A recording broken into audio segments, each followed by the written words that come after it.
बिस्मिल्लाहिर्रहमानिर्रहीम। नाजरीन, आपको बताते चलें कि सागदार कहते हैं इमरान खान घटिया सियासत करके पाकिस्तान को नुकसान पहुंचा रहे हैं।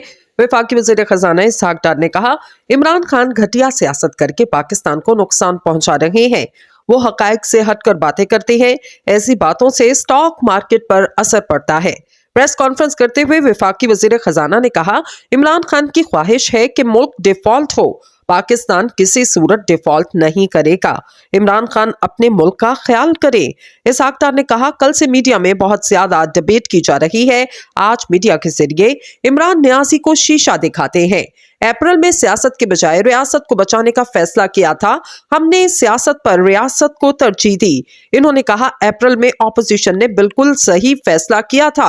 इमरान खान ने तो मईशत को डुबो दिया था। अब इमरान खान की बातों से हैरानी होती है। समझ नहीं आता, इनकी टांग नहीं, दिमाग में भी प्रॉब्लम है।